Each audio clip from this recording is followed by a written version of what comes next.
بسم اللہ الرحمن الرحیم D S C S S P M S students, اب بات کریں گے آج ہم پاکستان میں فیڈرلزم کی۔ پاکستان میں فیڈرلزم کا کیا مستقبل ہے، اس حوالے سے بات کریں گے۔ کیا پاکستان جیسے ملٹی لنگول جس میں بہت زیادہ زبانیں بولی جاتی ہیں اور ملٹی کلچرل یعنی کہ جس میں بہت زیادہ متنوع قسم کی ثقافت ہے، جیسے ملک میں فیڈرلزم ہی وہ راستہ ہے جو قومی یکجہتی یعنی کہ نیشنل انٹیگریشن کو یقینی بنا سکتا ہے، یا یہ نظام ہمیں مزید تقسیم، مزید ڈویژن کی طرف دھکیل سکتا ہے؟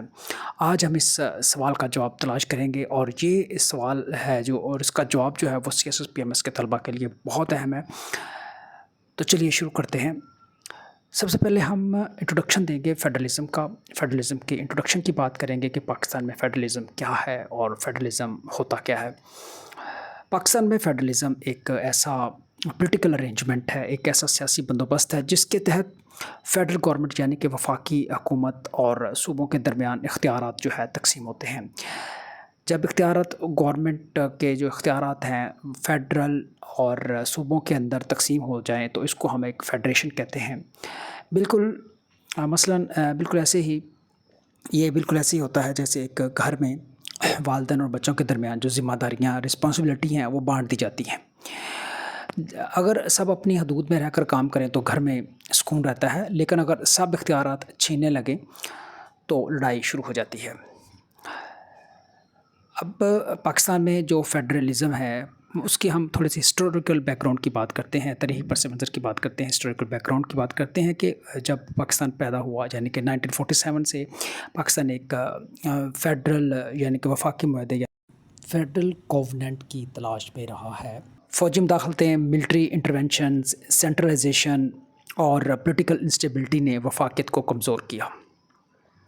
مثلا 1971 کی بات کریں تو 1971 میں مشرقی پاکستان، ایسٹ پاکستان کی جو سپریشن ہے اس بات کا ثبوت ہے کہ اگر پروونسز کو اختیارات نہ ملے تو وفاق ٹوٹ بھی سکتا ہے۔ موجودہ جو کرنٹ ہمارا سٹرکچر ہے 18ویں ترمیم کے بعد، اس کی ہم بات کرتے ہیں۔ موجودہ ڈھانچہ 18ویں ترمیم کے بعد، اس کی بات اگر کریں تو 18ویں ترمیم 18th امینڈمنٹ نے صوبوں کو زیادہ جو ہے پاورز دے دیے ہیں، اختیارات دے دیے ہیں۔ مشترکہ فہرست جس کو کنکرنٹ لسٹ کہا جاتا ہے وہ ختم کر دی گئی ہے اور مالی وسائل کا بڑا حصہ صوبوں کے حوالے کیا گیا ہے۔ مثلا جو ایجوکیشن ہے، ہیلتھ ہے، ایگریکلچر کے اس جیسے محکمے جو ہیں وہ صوبوں کی ذمہ داری میں آ گئے ہیں۔ لیکن سوال یہ ہے، کیا صوبوں کے پاس اتنی صلاحیت یعنی کہ کیپیسٹی ہے، کیا وہ اتنی کیپیسٹی رکھتے ہیں کہ وہ ان جو محکمے ہیں ان کی ذمہ داریاں بہتر انداز میں نبھا سکیں گے؟ عزیز طلبہ، آپ بات کرتے ہیں پاکستان میں جو فیڈرلزم ہے اس کو جو درپیش مسائل ہیں، چیلنجز ہیں، اس کو جو درپیش چیلنجز ہیں اس کی بات کرتے ہیں کہ چیلنجز ٹو فیڈرلزم۔ نمبر 1 پہ بات کرتے ہیں جو سب سے بڑا چیلنج فیڈرلزم کو لاحق ہے، وہ ہے ایتھنک اور ریجنل گریونسز یعنی کہ نسلی اور علاقائی بے چینی جو ہے۔ بلوچستان، سندھ جیسے صوبے ریسورسز ڈسٹریبیوشن یعنی کہ وسائل کی کمی پر شکایت کرتے ہیں۔ مثلا بلوچستان گیس پیدا کرتا ہے لیکن وہ شکایت کرتا ہے کہ اسے اپنے ریسورسز کے بدلے پورا حصہ نہیں ملتا۔ بات کرتے ہیں انسٹیٹیوشنل ویکنس کی۔ صوبوں نے جو بلدیاتی حکومتیں ہیں، لوکل گورنمنٹس ہیں، اس کو بااختیار نہیں بنایا، جس سے جو نچلی سطح پر عوام کی مشکلات بڑھ جاتی ہیں۔ مثلا ایک دیہاتی کو پینے کا صاف پانی اس کی سہولت چاہیے، لیکن اگر بلدیاتی ادارے یعنی کہ لوکل گورنمنٹس فعال نہ ہوں تو اسے اسلام آباد کے فیصلوں پر انحصار کرنا پڑتا ہے۔ فائنینشیل ایشوز کی بات کرتے ہیں، مالی مسائل کی بات کرتے ہیں۔ NFC وارڈ صوبوں کو بڑا حصہ دیتا ہے لیکن مرکز پر اس سے مالی بوجھ بڑھ جاتا ہے۔ مثلا ڈیفنس اور ڈیٹ سروسنگ، قرضوں کی ادائیگی میں بہت بڑے اخراجات جو ہے، قومی اخراجات جو ہے وہ ہو جاتے ہیں، اور اس کے پیچھے پھر وفاق کے پاس وسائل کم رہ جاتے ہیں۔ آئیڈینٹی پولیٹکس، شناختی سیاست، صوبائی جماعتیں جو پولیٹیکل پارٹیز ہیں صوبے کے لیول پر، اکثر وہ کیا ہے ایتھنک بیسس پر ووٹ مانگتی ہیں، جس سے فیڈریشن جو ہے ہم آہنگی کمزور ہو جاتی ہے، جس سے فیڈرل جو ہارمنی ہے وہ کمزور ہو جاتی ہے۔ مثلا سندھ میں زبان کی بنیاد پر موومنٹ ہیں۔ بلوچستان میں قوم پرست سیاست یعنی کہ نیشنلسٹ پولیٹکس ہے۔ اس بات کی یہ علامت ہیں کہ وفاقی نظام، فیڈرل سسٹم کو مزید مضبوط کرنے کی ضرورت ہے۔ فیوچر اور وے فارورڈ کی بات کرتے ہیں۔ مستقبل کیا ہے اور راستہ حل کیا ہے؟ کیا راستہ ہے کہ ہم اس سارے مسائل سے نکل جائیں؟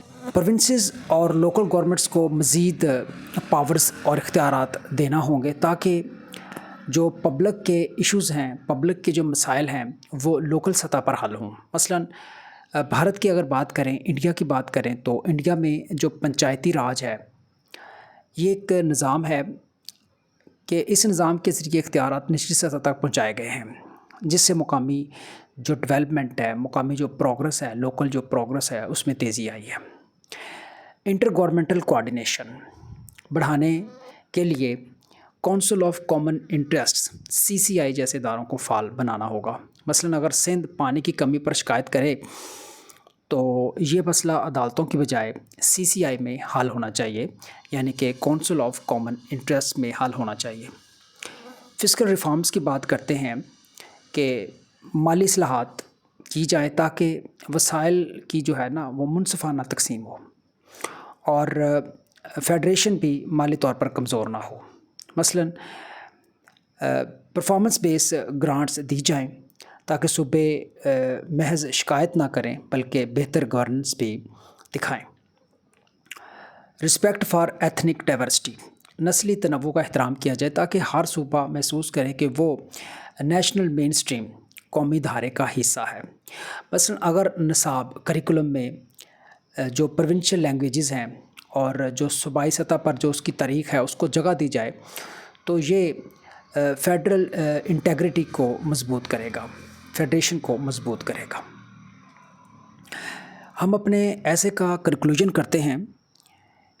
پاکستان میں فیڈرلزم ان پاکستان ایک نازک مرحلے پر کھڑی ہے۔ 18ویں ترمیم 18th امینڈمنٹ نے پروونسز کو پاورز دی ہیں، لیکن چیلنجز ابھی باقی ہیں۔ اگر ہم ریفارمز اور کوآپریٹیو گورننس اور رسپیکٹ فار ڈائیورسٹی کو یقینی بنائیں تو پاکستان کا فیڈرل جو سٹرکچر ہے نہ صرف اسٹرانگ ہوگا بلکہ یہ نیشنل انٹیگریشن، قومی یکجہتی اور ڈیولپمنٹ دونوں کی ضمانت دے گا۔ مثلاً دنیا کے ترقی یافتہ وفاقی ممالک جیسے کینیڈا اور جرمنی وغیرہ ہیں، انہوں نے اپنی وفاقی اکائیوں کو بااختیار بنا کر ترقی کی راہیں کھولی ہیں۔ پاکستان بھی ایسا کر سکتا ہے بشرطے کہ ہم اپنی جو نیت ہے اور اپنا جو ایکشن ہے اس میں سنجیدہ ہوں۔ Thank you very much for watching. اللہ حافظ۔